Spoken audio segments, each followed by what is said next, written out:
Alright guys, back with another video. Let's finish Tottenham Hotspur 3, Crystal Palace 0. Fantastic result. Was meant to go to the game, but loads of reports last night, even from BBC 5 Live, stating that the Tottenham game was going to be called off in the morning. But so I decided to stay up and have a few drinks and whatever. And lo and behold, wake up the next day, game's still on. I had like an hour left to get to the fucking game. I was fucked, so there's no way I was going. Bit disappointed, really. There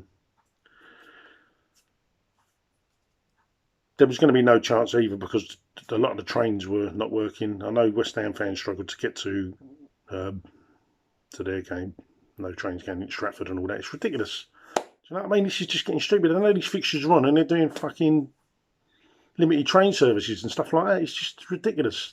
You can't exactly drive to these places anymore if you've got like I've got a car. It's not old. It's not old. I pay a lot of money for it, yeah. And what was that? 5-6 years ago, telling us to get an eco car. We buy an eco car. So yes, it's meant to be better for the environment, cheaper on tax, etc. Bang. What happens? That comes in. Oh yeah, you're not allowed to have a diesel in there. So we paid an extra £3.5 to have as a diesel engine eco car, and in there it cost me £12.50 if I want to drive across the 406. It's fucking stupid, but it is what it is. I'm not going to moan. Gutted I missed the game, but I watched it on TV obviously, and fantastic result. Fantastic result. It's one of the most calmest and dominant performances I've seen Spurs this season. I mean, even when we're not playing well, we're getting results under this manager. He's just getting not an extra gear. He's getting an extra fucking couple of gears out of these players, even the shit players, the players that we think ain't got a future at Tottenham. Well, we know ain't got a future. He's even getting them working. You know what I mean? Even if it puts a fucking pound on their value for us to sell. Brilliant. This manager just don't stop. He's on that touchline. He's so animated. I mean, I've never seen someone move about so much as this geezer. When I went to the game the other night, he just don't stop. He don't stop, and it must play off onto the players, you know. It must do, and it's just great. It's great. Unbeaten in the league now since we've had this manager. Flying. You know. I know Arsenal are flying, but good luck next week, boys. When you've got Man City, you know. This is the problem with Arsenal. Arsenal just don't go and lose to them teams. They get spanked by them sort of teams. Do you know what I mean? It's usually 3 or 4 fucking nil. They've not turned the corner on me. They've got a little bit of momentum going into this, whatever's happening there, you know what I mean? But no, they ain't turned the corner on me. They'll still be fucking 6th or 7th come the end of the season. But yeah, on our game again, I thought, man of the match, obviously, Lucas Moura.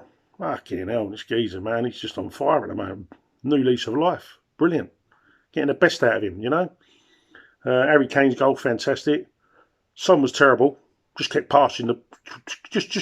It's as if Son don't want to set other people up to score. It makes me laugh. I know he scored a goal, but it's just as if he never wants to set anyone up else to score. He don't want anyone else to score. That's sometimes the vibes I get from Son. Skip again, brilliant in midfield. You know, and I keep going on about him. He's turned into one of my favourite players. Brilliant. Brilliant again. Højbjerg, just regular Højbjerg, busy. The right back had a good game. The left back had a good game. Centre half, Sanchez stood out to me in the centre half, so I must say, do you know what I mean? Happy birthday to Hugo Lloris as well. Looked like you had a day off yesterday, mate, which was great for your birthday. Not a shot on target from Crystal Palace. Sending off for Zaha as well. See, there was a sending off for Zaha. Harsh yellow card, but when you're on a yellow card, you just don't go and push someone over off the ball. Like, it's just ridiculous.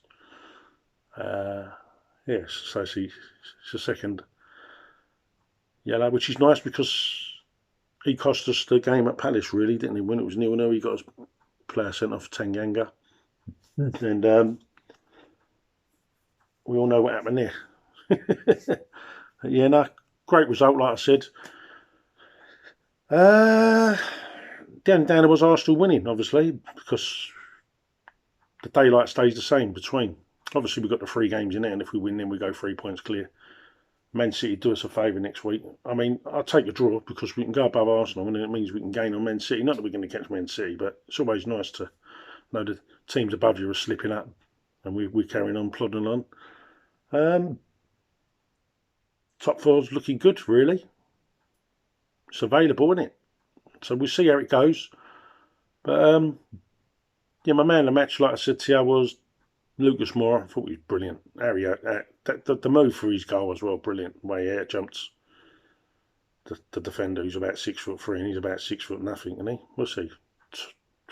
3 foot tall.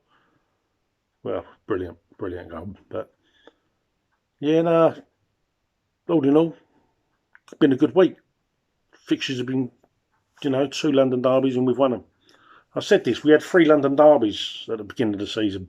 Chelsea, I think it was Arsenal, Chelsea, West Ham or Palace or whatever. But, like I said, the West Ham, Palace, all them London derbies we lost, they was all away, except for Chelsea, Arsenal. Yeah, Palace, Arsenal and West Ham. Played them at home now, we've beat them. Beat both of them. So we just carry on, We've got Southampton next and then Watford. I'm hoping for 6 points out of them 2 games. Minimum 4. Just got to win both of them games, really. And then if we win them 2 games, that puts us in a fantastic position going into the new year, But, yeah, very, very pleased with the result. Onwards and upwards. Come on, you Spurs.